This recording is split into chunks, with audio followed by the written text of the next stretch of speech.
Hey, welcome to this terrific Tuesday edition of Liquid Lunch on Newsmax TV.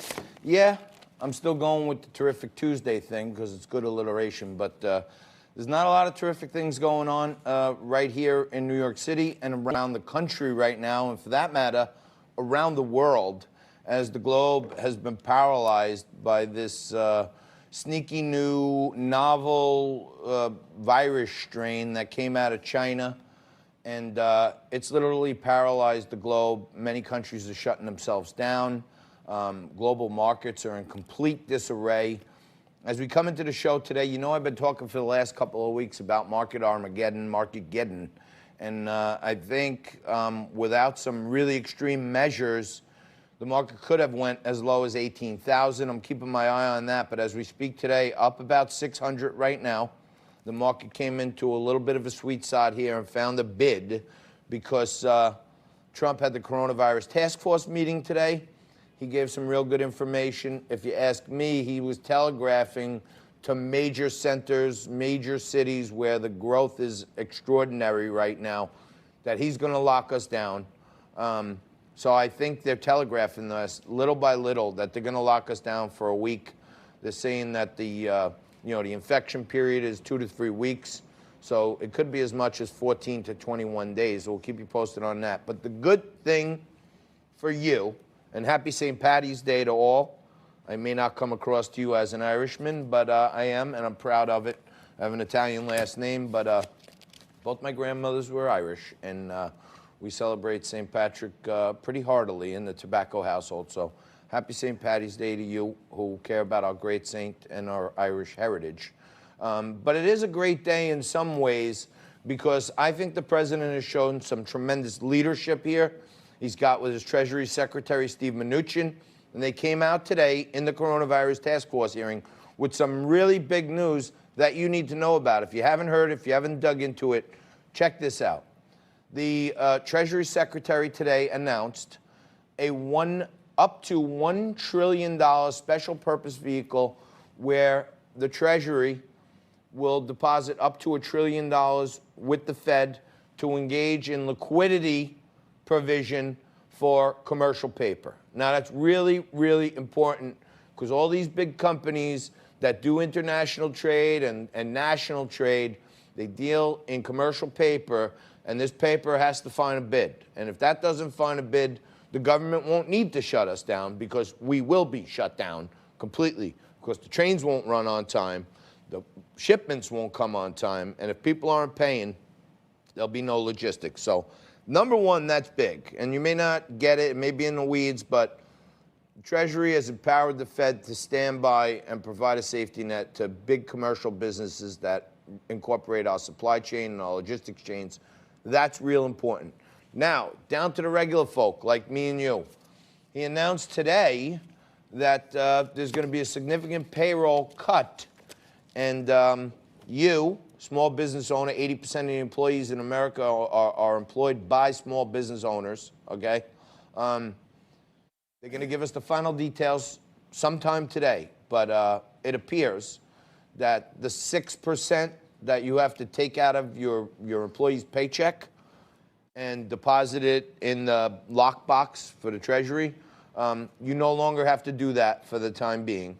And then employers have to match that 6%. That 6% you don't have to match and you don't have to deposit either. So small business owners, you guys just got a 6% raise. Employees, hallelujah, the government has done something big where you're going to get another 6% in your paycheck for the foreseeable future, and that's a help. Another help. This is a big one. Many of us are sitting there looking at April 15th looming upon us. Okay, we got to pay the government. Some of us are getting refunds from the government. If you do a refund, file and get your refund immediately. If you need to pay the government, okay, corporate tax, personal tax, okay, suspend it. File your taxes. Be a good citizen. Here's what I think I owe, or here's what my accountant told me I owe. And then for at least 90 days, you won't be asked to make that payment, and you won't be charged any penalty or interest or anything like that. So big stimulus for individuals and small businesses here, which is really important, okay? And then finally, on top of that, for my friends out there, my viewers, and we got a lot of them in the gig economy, in the hospitality space, they're bartenders, they're Uber drivers, they're DJs, they work, you know, in many different ways, and they're not salaried employees. What happens to them? Restaurants are closed, bars are closed, weddings are canceled, all this other stuff. The government, they didn't give the final number, but the government is going to send every single American at least $1,000. So in some ways, Donald Trump has adopted one of Andrew Yang's plans, which is pretty cool to see. And just a quick recap. Markets are up today on massive stimulus being announced. $1 trillion commercial paper SPV at the Fed from the Treasury. April 15th, you don't have to pay your taxes. So we just killed, the coronavirus just killed the age-old idiom that two things are guaranteed in life, death and taxes. You don't have to pay them right now, so it's not guaranteed, and they may suspend that for even longer. Employers don't have to set aside 6% from their payroll, and they can include that 6% in their payroll checks to their employees, which is big.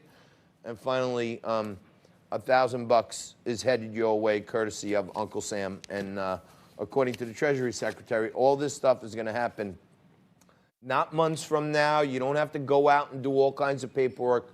He said in the next 2 weeks. An important thing the president said, or at least an important thing that I heard him say, is we don't want to do this thing piecemeal, like every other day, and try to find, you know, what do we need to help here, there, et cetera. We want to do it big. That's exactly what the president said. He said, I want it to be big. And, you know, I think this sounds big. And on my final note here, I want to remind you that a lot of sources contact me, call me, email me, text me. I'm hearing that the way they think we can kill the curve on this thing is for a 2 to 3 week quarantine, a soft quarantine, okay, where you can't really travel. You got to stay in your neighborhood. You can go out for certain things, but that could kill the curve. And another friend is messaging me as we speak that there's been conversations with the FDIC that banks may have intermittent closing. So as I've been telling you for like a month now, go out and get a month or two worth of cash and put it under your mattress like Uncle Vincenzo used to do, because you may need it. If banks start closing, that's going to make people feel really crappy. But, you know, don't listen to my conspiracy theories. This is what Donald Trump said about a national quarantine. Are you considering instituting a nationwide lockdown, a nationwide quarantine? The NSC knocked that down, but there's still some questions about how it all came at this point, not nationwide, but well, there are some some places in our nation that are not very affected at all. But we may look at certain areas, certain hotspots as they call them. We'll be looking at that, but at this moment, no, we're not. So he's saying no. I think it may be targeted to major metropolis, like here in New York City. I am in possession of the actual New York State Corona rule book here, which I've been going through. There's a lot of safety tips, social distancing tips. I'll bring you all that in my webcast for those of you who are here in New York. But to talk about what's happening on the national scene and the international scene, I'm joined by my good friend Daniel Wiseman. He's been with us before. He's a columnist for the Canada Free Press. Dan, thanks for coming in, joining us. Really appreciate it. Crazy day, St. Paddy's Day. And by the way, you know, we don't drink on air, but we are representing with a little Guinness for, you know, our friends in the Irish community. Up the Irish. So Dan, what are you thinking here? What's happening? Tell me what you think. What are they thinking in Canada? John, I know that I'm an outlier here, but I've written on this and I'm positive around the virus. First and the disease. I've written about similar to that effect. Okay. New criterion. So that's what I feel. When you're talking about the hysteria, I've been saying for weeks now that the fear, fright, and hysteria is kind of fomenting people to go crazy. And I think the media has not been doing a great job of sharing this stuff. Like, hey, information, education, awareness, fantastic. But I'm with you. I think the fear, fright, and hysteria is being, really stirred up by the media. John, we're not solving this as Americans. That's the problem. I mean, China had their martial law. Iran did things their way. Italy. Look at Great Britain. They have that expression, carry on. Where's the leadership in our country today that says keep calm and carry on? If you look at the infection rates in Great Britain and the United States, they're about the same. And Britain is trying to keep going. Great Britain has been through the Blitz in the Second World War. Our country's been through Pearl Harbor, Vietnam, 9/11, and we could get through coronavirus with some sensible, non-hysterical solutions. That's what I'm saying, John. I can talk about it all day. Okay. Look, a lot of people are sending me information, people that are in high places and, I'm saying stuff for preparedness. I feel like people should be prepared for the worst. I've been talking on the show a lot about this market theory called the double black swan, where, you see a school of white swans and then all of a sudden one black swan, that sets you an alert off. When you see two, that's really bad. I feel like right now what we're watching is innumerable to figure out because every single day it's changing. I'm not trying to cause fear, fright, and hysteria. I've been trying to look at the lighter side of some of this stuff, but it really feels like to me that people need to hunker down at home, listen to what our president is saying, listen to what Anthony Fauci is saying, and I think you're right. Calm down, namaste. Our government is in control, and they're going to do all the things that are important. That's what I think. I support the president 100%, but I think we have to have some perspective. Last year, 35,000 people died of the flu in the United States. I'm with you. The year before that, 61,000 people died from the flu in the United States. More than 600,000 people die of cancer every year, heart disease every year. From smoking, I see that smoking's popular here at Liquid Lunch, but that's okay. 400,000 people die of smoking every year. That's right. 140,000 people die I'm of with you. accidents. I think What it's... is so special about this disease? Especially since the survival rate is pretty high if you're a healthy person. I'm with you. Now, if you're older, I understand. I can talk about New Jersey for a second. There's been 3 people who died. One was 90, one was 70. One was a lady in her mid-50s. I don't know what her health was, but those are the people who die prematurely. Yeah, it seems like it's the older folks. I spoke to New York State Senator Andrew Lanza today, who was telling me that, the incidence is still very high, and people should still, as the testing continues, we're going to get more cases. The mortality percentage will probably go down. But it does seem like we're going to see a lot more cases here. Let's talk about San Francisco for a second. San Francisco passed a stay-at-home something or other. You can only go out for food, medicine, and exercise. Okay. You can't go out to go to work.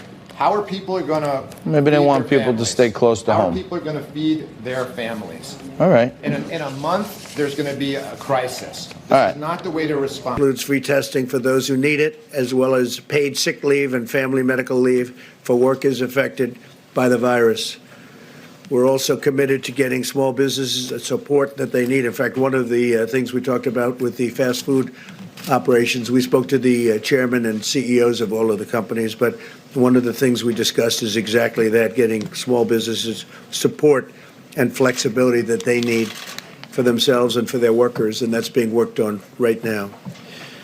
At my direction, Secretary Mnuchin is meeting today with senators on additional stimulus packages. I can tell you he was meeting with them late until the night last night and for a big part of the day yesterday, and tremendous things are happening. There's great spirit, tremendous spirit, and I can say that for Republicans and Democrats. All right, welcome back.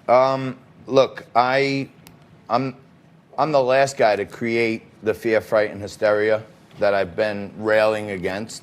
I do try my best to pass on information from high-level institutional folks, and a lot of stuff is flying around. I want to take back. That was my opinion. It was based on someone that I thought was a decent source, but there is no reason to think they're going to close down the banks And I fool around sometimes and say, put some money underneath your mattress just to be safe, because a lot of people in the world live paycheck to paycheck, and you don't know what's going to happen here. But there is nothing at all from the federal government that says we have anything to worry about the banking system or taking money out of our bank accounts. And those things, you know, I try to pass on my opinion sometimes just to create a heightened sense of awareness, but I don't want to make anyone panic or fear. And we'll continue to try to bring you all the best information we can, and we'll take a quick break and come back right after this.